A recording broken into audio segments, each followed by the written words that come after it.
Chapter 1: The Early Days of Soichiro Honda.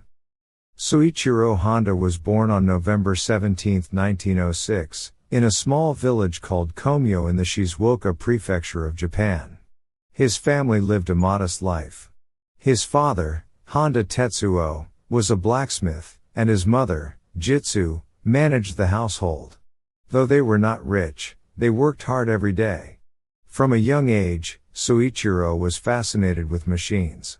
While other children played with toys, Soichiro spent his time in his father's workshop, taking apart old radios, bicycles, and anything that had moving parts to understand how they worked.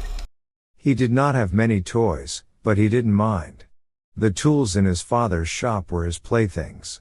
Soichiro's curiosity led him to spend hours every day fixing broken things and learning how to make them work better.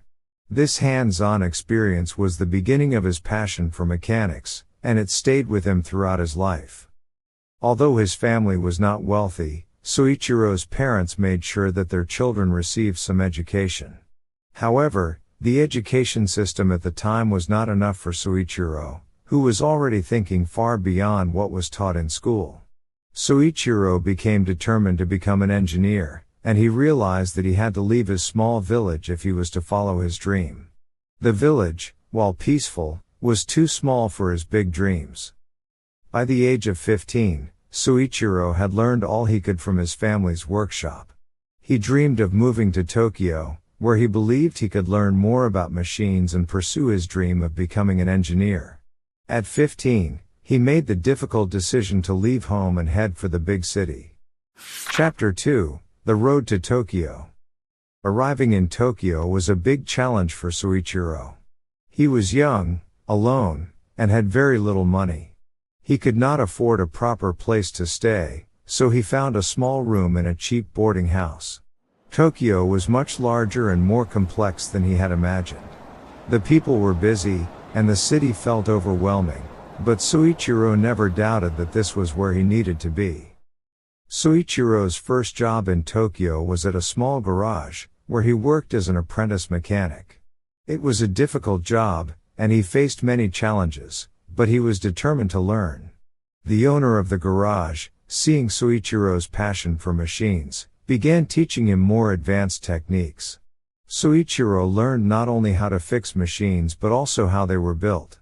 He spent hours after work reading books and learning about engineering. His dream was to one day create something new, something that would change the world. In his free time, Soichiro attended mechanical engineering classes at night.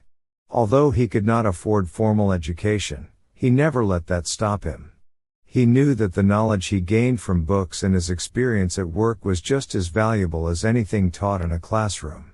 Soichiro's drive to learn and his constant curiosity made him stand out from others. His passion for mechanics was unstoppable. Chapter 3: Starting Honda Motor Company. After years of working in various shops and gaining valuable experience, Soichiro decided it was time to start his own business.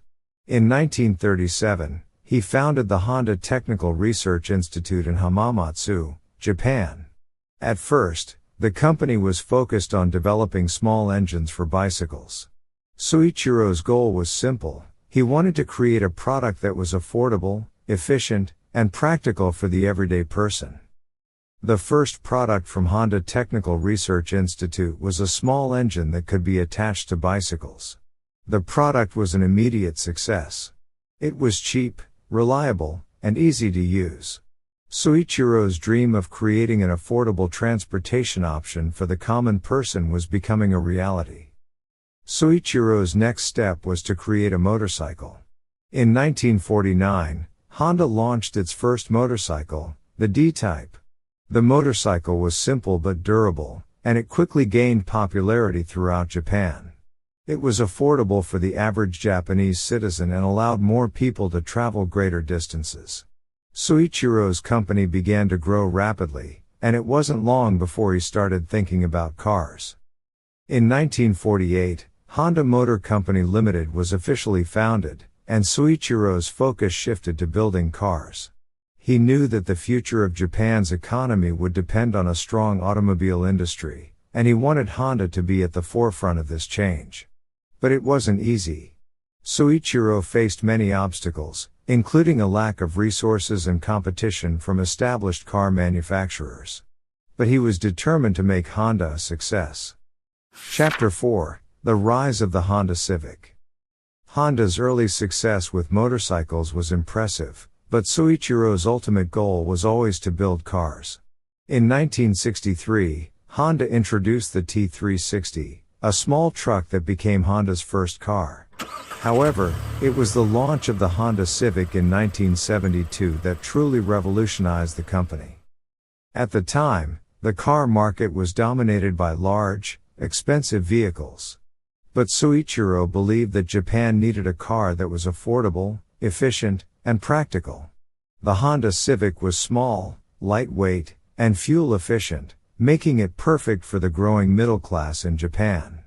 The Civic quickly became one of the most successful cars in Japan and started to gain popularity in international markets as well. The Civic was not just a success in terms of sales, it changed the way people thought about cars.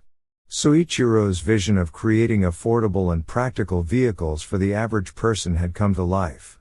The Civic was also one of the first cars to meet stricter environmental regulations, which further solidified Honda's commitment to innovation and sustainability.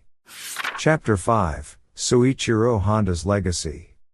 Soichiro Honda passed away on August 5, 1991, at the age of 84. By the time of his death, Honda had become one of the largest and most successful automobile manufacturers in the world. The company had grown from a small garage business to a global leader in the automobile and motorcycle industries. Soichiro's legacy is not just in the cars and motorcycles that Honda produces today, but in the spirit of innovation and determination that he instilled in the company. He taught the world that with passion, hard work, and an unshakable belief in your vision, anything is possible. Honda's success story is a testament to Soichiro's relentless drive and his commitment to improving the lives of people through technology. Even today, Honda's commitment to quality, innovation, and customer satisfaction continues to guide the company. Soichiro Honda's legacy lives on in every car and motorcycle that bears the Honda name, and his story continues to inspire entrepreneurs and innovators around the world.